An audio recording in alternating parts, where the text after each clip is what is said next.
Hello, this is David with Three Orcs. I'm sorry that, let's see, let me go ahead and bring myself back up again. Wow. I've been talking this entire time live, and I saw that YouTube just now was not streaming my live video, and I talked a whole bunch. I was done. I was about to log off, and I saw that this entire time I was not live. Oh, my God, I can't believe I did that.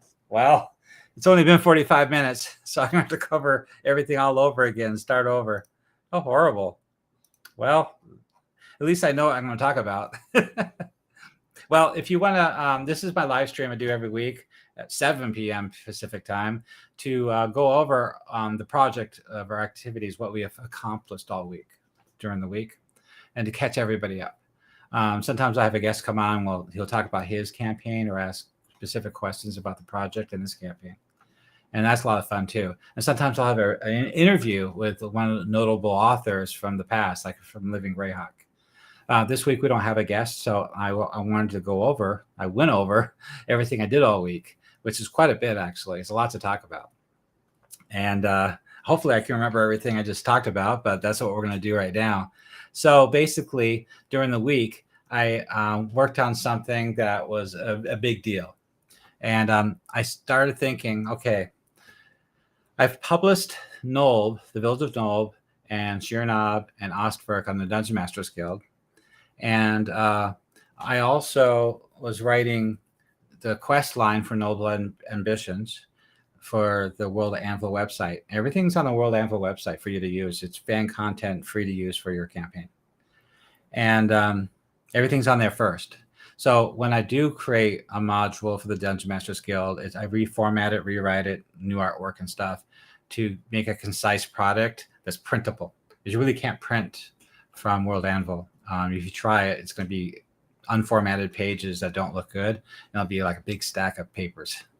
And if you try to export it as a PDF, it strips all formatting. So it's just horrible. It doesn't work.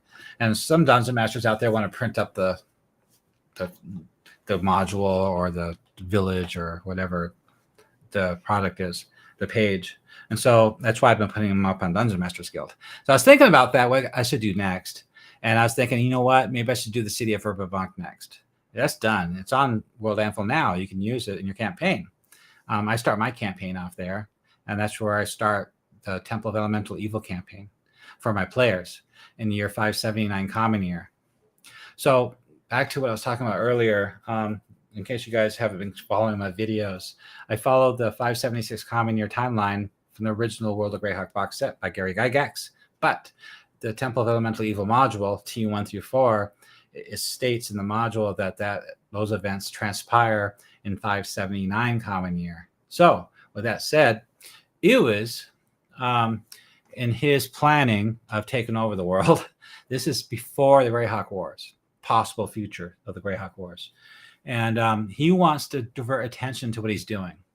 And so to do that, he thought it would be a good idea to have the Temple of Elemental Evil rise again and keep the forces of good busy while he's doing his no good deeds to create the Greyhawk Wars.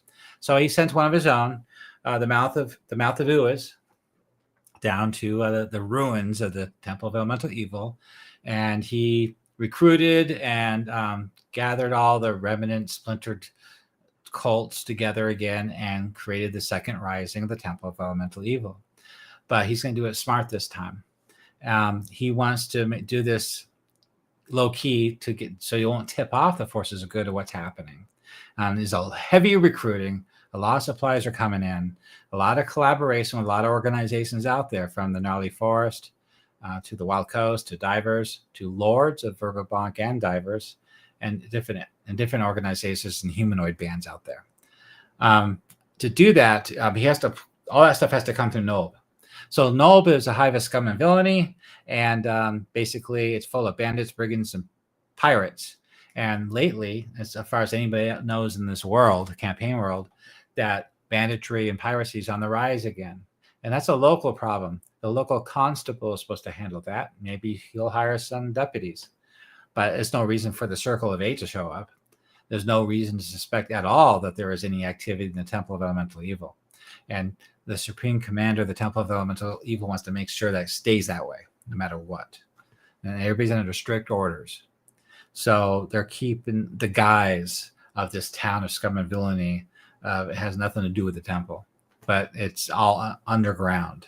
It's all hidden between all these agents out in the field. The Village of Nulb is fully keyed. It's ready to use. It's on the website, and you can also get it on the DM's Guild.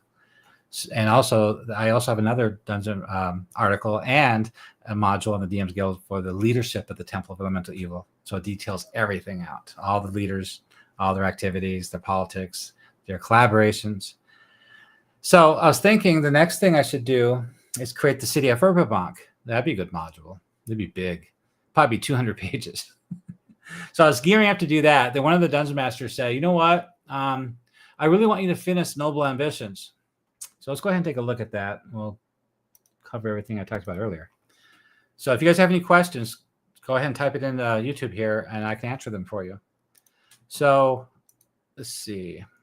We got the map here. So I start my campaign in the city of Verbobonc with Noble Ambitions, and that's where it starts. And I interviewed the original author of that module from Living Greyhawk, and he gave me express permission to rewrite it for this website, and I did. And I got as far as Osbury Manor. It's as far as the module I got in the module, and then I stopped to do something else. I got so much going on, I don't even know what's happening. I just remember I stopped. So one of the Dungeon Masters said, I want you to continue, finish that module quest line. I said, fine, okay. So on a side note, I was thinking I'd like to publish Noble Ambitions on DM's Guild, but I was thinking, wow, the first, let's see, the plot, if you look at the right-hand side, the first, let's see, Road to Osbury, the first 5 chapters and these 5 side missions here, they all happen in the city of Verbobonc. So you need the city of Verbobonc fully keyed to run this. And I was thinking, well, it'd be kind of pointless to publish this module on the DM's Guild if the city of Verbobonc isn't published. That way they can go hand in hand together. So I started working on the city of Verbobonc, and I got the first page done, and then that Dungeon Master said, I want this finished. So I changed gears, and all this week I started working on this. So where I left off before was here. I don't know where I'm at. Right there, the Great Hall of Osbury. That's where I left off. It's big ceremony. You know, they spent the night, got the quest, got the riddle, and they were supposed to head east through the Fens of Tor to find this ancient soul temple. Something like that. And that's where I ended it. So over the week, I decided to continue. So 9 is when they left in the morning. Do I need to zoom in more? Excuse me. So scene 1 is the courtyard send-off.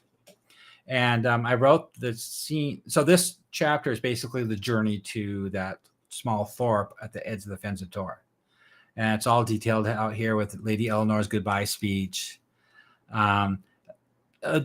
Flavor text about the journey, what they see, the farmlands, the people, the peasants, things like that.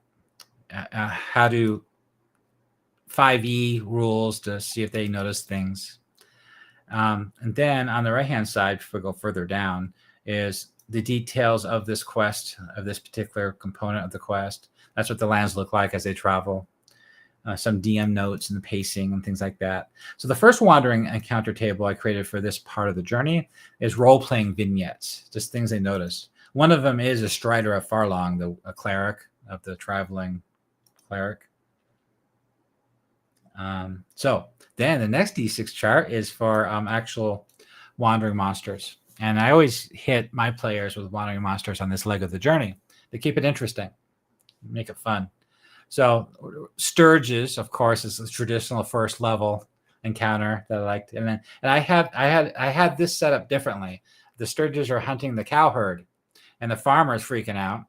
So the players can actually come to the rescue. Also, Goblin Raid. There's a Goblin Raid, things like that. Then you finally get to Anshan. So let's go ahead and take a look at the map here. So what they did is they left Osbury Manor.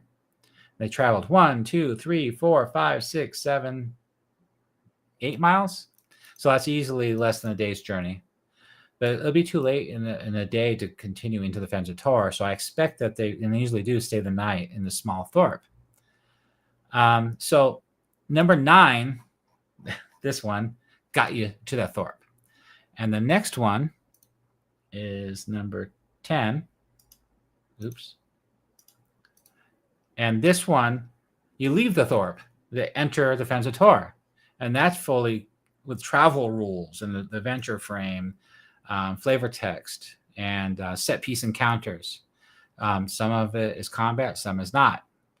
It just adds tone and engagement to the campaign.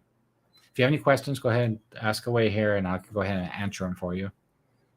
And so there's a lot of encounters here you can use. And if they decide to spend the night here, I got nighttime things happening as well. So, because I did have one of these as an old campsite that they found where somebody did spend the night here before. On the right-hand side is a whole bunch of artwork of the Fens of Tor, things that you'll find there. When you finally get to Enbridge Run, picture of that. So when you finally reach there, there's more flavor text and how to cross the river and your first steps into the gnarly forest. So that's what this chapter covered. Well, there's something in between. So between getting to Anshan and leaving Anshan, I had to create Anshan, the thorp of Anshan. And so there's the artwork of what it looks like crossing the bridge into that thorp. And flavor text approaching, flavor text crossing the bridge, an interactive map that I made. Click on any of these buildings and it'll pop up a separate article for those locations. The tone, the economy, the religion, the authority, getting there, different roads and bridges, notable locations. These are all linked to these separate articles for each location in town. So there's a little blurb here underneath each location of what it's about. So the mill, the Church of St. Cuthbert, the Inn Tavern, the Mounted Borderer Station. This is basically the Mounted Borderer watchtower that they use as a base to patrol along the Fens of Tor. There's lots of creatures in the Fens of Tor that would raid into the Viscounty, those farmlands. And so their duty is to protect those farmlands from raids from the Fens of Tor. There's a lizardman tribe there, and there's an orc tribe there too. Swine pits, a bunch of pigs, and the Marsh Witch. Next week, I'm going to do a full video review of this town. I'm just doing a quick overview because I want to let you know that this is what I worked on this week. So it's a lot going on. Also, I made a big list of rumors that has a lot to do with this campaign. And on the right-hand side is the locations, quick links again, and demographics, and the folk, who's here, like a list of people that are actually here. And I got links to all the linkable characters here. So the people at the tavern, you can be used as hirelings, retainers, to join the party. So this is a great location for players that need help in their party composition to raise their survivability into this dungeon coming up and crossing the Fens of Tor, that they can actually recruit an NPC from the tavern. And I got a whole list of NPCs here you can choose from, and they're very interesting characters. So you'll have a lot of fun with that. So I created all that. So after that, they left, and they finally crossed the river. And then this next number 11 is across the river. They finally find Larg's Fang, which is part of that prophecy from the madman, the priest of Rao, that was the dignitary diplomat to Selene, Queen Yolanda, with the quest of the chest of Rao. He was captured and went insane. And so this is one of the clues in his prophecy. So the players will find it. And then finally, the picture on the right is the entrance to the dungeon itself, the Sewell dungeon. And everything is written out as any quest you'd expect. All the information you need about this dungeon here, about the entrance here. So we have a problem. So see where it says Blackthorn? And that picture is for Blackthorn? Well, I have to explain this all again. So I use Blackthorn. I think Blackthorn's great. I wrote a location article, a clan organizational article, a whole bunch of artwork. And I've been using Blackthorn for over 7 years in this campaign. Originally, I thought Blackthorn was located south in like Welkwood. And I don't have that map, do I? Let's see. I posted that map a number of times, an orc drawn map. of their marching orders, their marching map from Welkwood going north. And how I handled it is the leadership from the Temple of Elemental Evil recruited them to send a warband north to help out. And they got them north past the elf clans and past Nob, and directed them to the Ancient Soul ruins to use as a staging area, a staging base for raids into the Viscounty. And Commander Dugum was responsible for all that. And I thought it was a great idea, and it was really cool because a big warband of 200 orcs, the local Night Rangers or the Gnarly or a druid or two won't be able to do anything about it, because they're led by ogres and things. Powerful leaders. It's just too overwhelming of a force. All they can do is report to the higher level, the higher people, agencies out there, and governments like the Viscount himself, and see if something can be done about it. All they can do is track them, and that's where the players get involved. So if you have a ranger or a druid in your group, most likely their master that trained them would probably send them as a starter quest to the Viscounty or to Hamlet to find out what's happening and find out what can be done about it. And that's how they get involved in this player group. So it's like a background quest for them to accomplish. So that way they can report back to their master what they found out and see what they can do about it. But anyway, so it didn't work out because what I found out later was Blackthorn is not located in Welkwood. It's located far east of the Gnarly Forest. It's part of the lands after the Greyhawk Wars. It's part of the lands of Greyhawk. Well, anyway, it's really far away, and for that command patrol, for that battle group to travel all the way from that location to the Ancient Soul dungeons. Let's see. Let's look at the map here again. So if you look at Numbral, if you keep going east past Sobbenwitz, like around here, way far here would be Blackthorn. And to get past those 4 elf clans and all the gnarly rangers and the druids, is one of the Hologant pointed out in the Discord channel. By the way, the 3 Orcs Discord channel is for all those dungeon masters to get together. We talk about this every day as I work on this project. He mentioned again that it just doesn't make sense at all for the Blackthorn orcs to be here. In fact, he created 2 other orc clans from the Living Greyhawk days. He created the Storm Eyes clan and also the Howling Moon Inn. Oops, I gotta rename that. The Howling Moon clan. So anyway, the Howling Moon clan is located in the Fens of Tor, and so is a Lizardman village. I'm gonna have to rearrange these things because that's the Ancient Soul ruins right there. So it makes more sense that the Howling Moon clan would actually take possession of the Ancient Soul ruins. So all the week I had to make massive changes to adjust for that. And I'm still working on it because I missed a few things.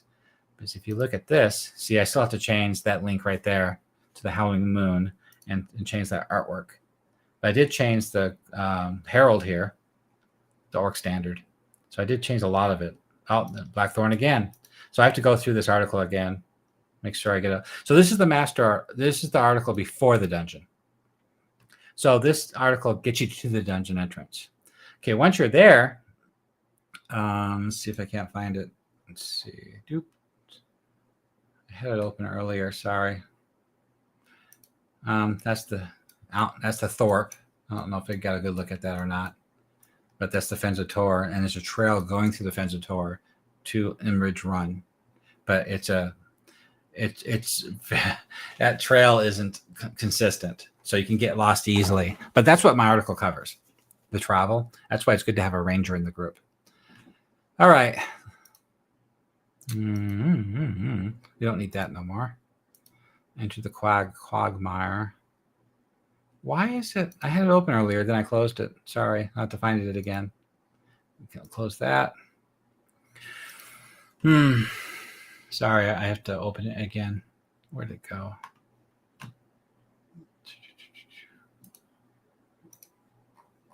This is driving me nuts. There it is.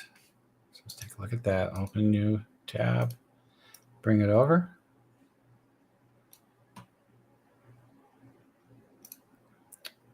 Bummer.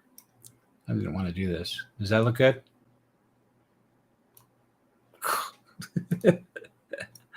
Oh boy. All right. You can see that good. Okay. So 12 is the actual dungeon. This is Ancient Shul Temple, and I created a VTT map for it. So basically, I'm creating each room as a separate article, and then I'll make that map into an interactive map. So when you click on each room, it'll pop up the article. And basically, the first page is everything you'd expect to know as a dungeon master, how to run this. What is this dungeon, this location, and how to run it. Everything from response clocks to navigation highlights, the framing, items, the alignment access for the quest line. And on the right-hand side are the links to the rooms. So during the week, I got room 1, 2A, 2B, 2C, 3A, 3B, 3C done. And I had to change a lot of that Blackthorn Orc stuff over to Howling Moon stuff. And then below that is the garrison. So the garrison's from the Howling Moon. And below that, this is the outline of the actual expedition itself. And everything you need to know about that particular warband.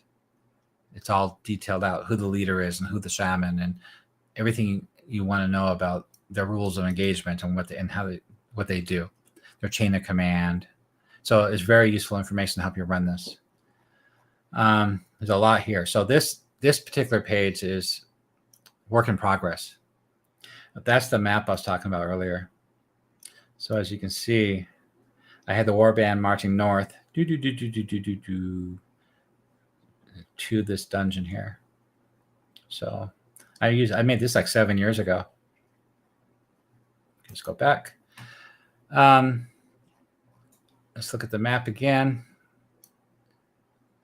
What a pain. So this is the map. So room 1 is done. 2A, 2B, 2C. Can you guys see that? Okay, good. Then 3A, 3B, and 3C. So 2A is like a guard room. 4 is the main guard room. So they could call for help. 5A, 5B, 6E, and 5E and 5D. Those are barracks. There's a lot of orcs here. 3A, 3B, 3C are temporary barracks for orcs that are returning from raiding. They're not always here. And so I was thinking, this dungeon needs a second level. So this is supposed to be a first level dungeon. And unfortunately, the Howling Moon clan has been infected by lycanthropy, and the leaders are werewolves. But it's early on in that stage of the infection. So only a couple are infected so far in this stage of the campaign. So I have a dilemma. This quest, you're supposed to sneak in and retrieve the treasures of House Osbury and return it to her. You're not really supposed to engage the entire Orc clan and clean this place out. That's not the intention of this quest. But my players, a couple of my groups actually did do that. Big, huge pitch battles. They're all first level. This is battling all these orcs. And the orc chief is like 5th level. And they're still doing it. Crazy. So anyway, the treasure room's right here behind the temple. And there's a secret exit right here. So when they get the cart with the chest of Rao and all the Osbury treasures, they can actually sneak out of this dungeon and do a retreat. Yeah, I remember now. The tribe got together finally and converged on the temple to really take down those players, but the players snuck out and got away with the treasures. So this tunnel leads out of the place. So as soon as they leave, the players know now there's another access point to this dungeon. So now there's 2 ways to get into the dungeon. But they're gone with the treasure and they're heading back to House Osbury to return the treasure. There's something about this place though. So 7, this location right here, I circled them for you.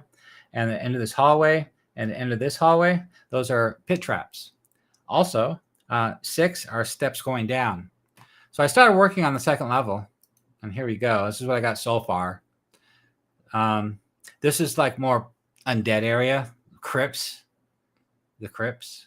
So this is definitely a higher level area, not for first level characters. But that's what's great about traditional Dungeons and Dragons. They don't care about balancing and fairness. So it's really scary. You get dropped down there through a pit Hopefully you can sneak your way out of there, find the way out of there, and survive. That makes D&D a lot of fun. But what's cool is these steps are right here going up. So hopefully they can find those. Or this is the pit trap drop point.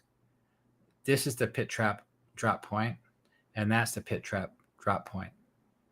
But what's interesting is the subterranean stream flows south out.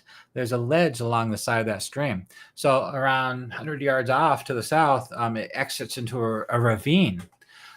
So if you got smart players, and to play traditional Dungeons and Dragons, you have to be a smart player, or you're just not going to survive very long. A lot of new players, they complain about old school D&D because they think it's unfair and unbalanced. You fail your savings throw and you die, or you lose a level, things like that. Well, smart play will mitigate those that danger. You need to know what's on the other side of that door. You need to know. You need to find that trap. You need to know what's inside. You need to know what's in the area, what kind of creatures. You need to know if it's a vampire in that crypt. And there's ways to do that if you roleplay well. And so if you're outside, before ever entering this dungeon, information is key. Discovery. And if you're a smart player, you can figure that stuff out. So any smart player, especially if they have a well-balanced group, that's another way to mitigate dangers of old school D&D, is having a well-balanced group. You need a ranger or a druid or somebody that's capable of tracking. So if you're a smart player, before they even go in, they would actually track the area out. They would scout the area out, and they'll see that there's a small trail of different kind of creatures going south, either goblins or kobolds. I haven't decided yet what to fill those caverns in yet, but that trail will lead to this exit.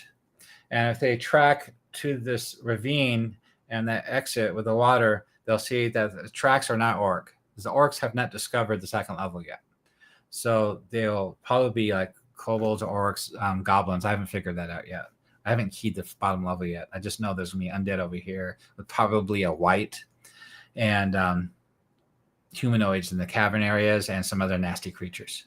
I'm still working on the map. I want to make it more interesting.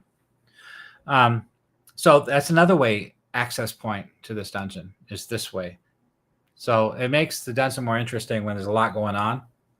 So I think about putting some kind of hidden massive altar room right here to the north.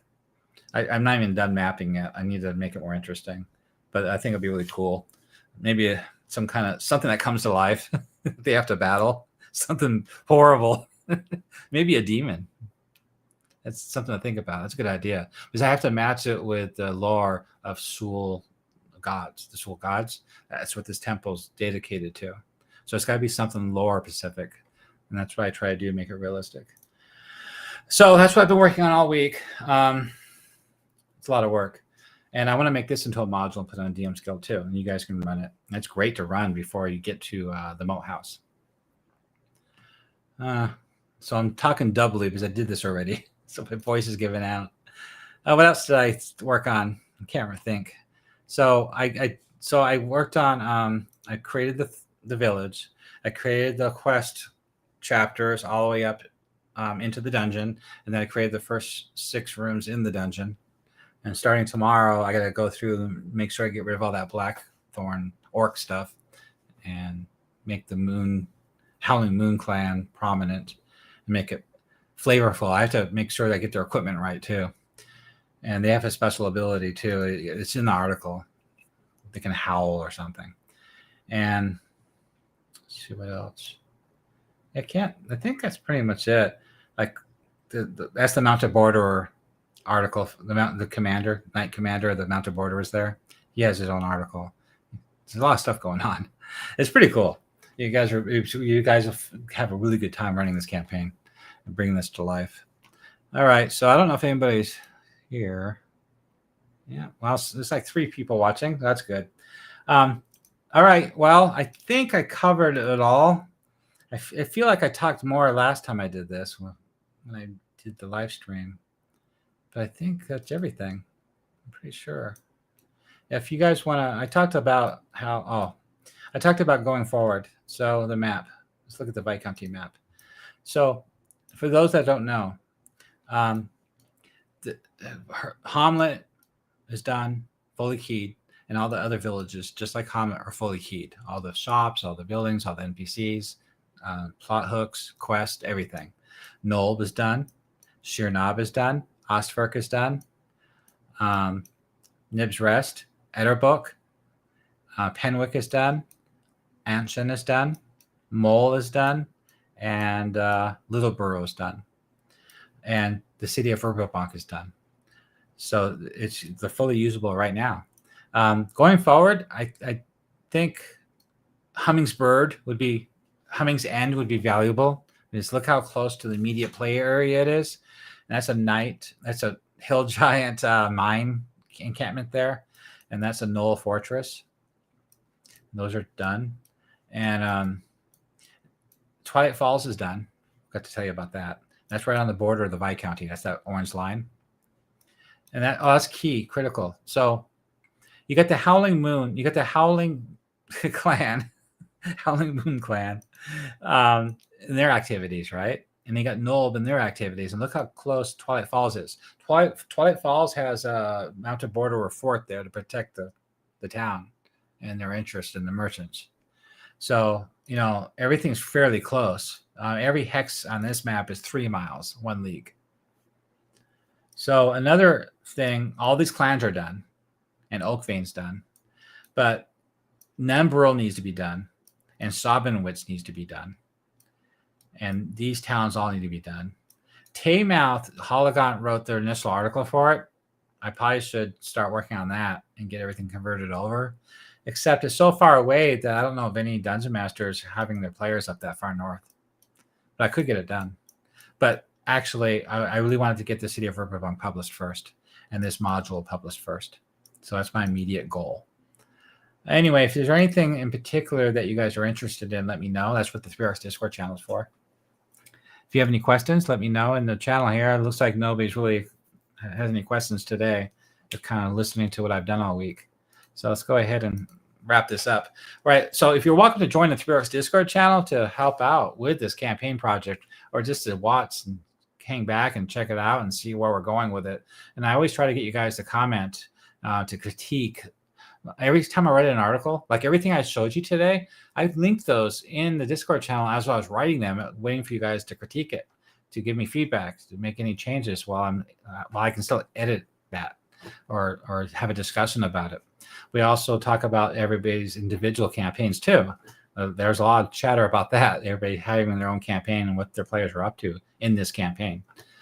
Also, if you want to join the Patreon, all of my maps are free there, and the in menus and all the artwork and stuff. But if you want a higher resolution version, like the Thorp is the 26 megabyte PNG file, 300 DPI, you'll have to be a member to get that version of the map. And also, you can support this project, because anybody that joins the Patreon is really supporting this project to keep it going. And I have to pay for World Anvil. It's not free. So it's like I'm posting, and I'm running out of space. I think we're allowed like 3 gigabytes, and I'm up to 22.4 gigs right now. I don't know what I'm going to do when I run out of space for all that artwork. I'm going to start editing, deleting stuff. So yeah, you're welcome to join the Patreon, and also this YouTube channel. I do my weekly stream for you guys to catch up and ask questions. Well, next week I'll probably do a separate video on that Thorp Anshan. So go over every detail about it, so that way help you bring it to life and how I would role play it. Well, thank you guys for joining me. It looks like I wrapped this up pretty quickly. And if you guys have any questions, just post them down below or come to the Discord channel. I'll catch you guys there. I hope your players enjoy your campaigns as much as mine have. Thank you. You guys have a good night.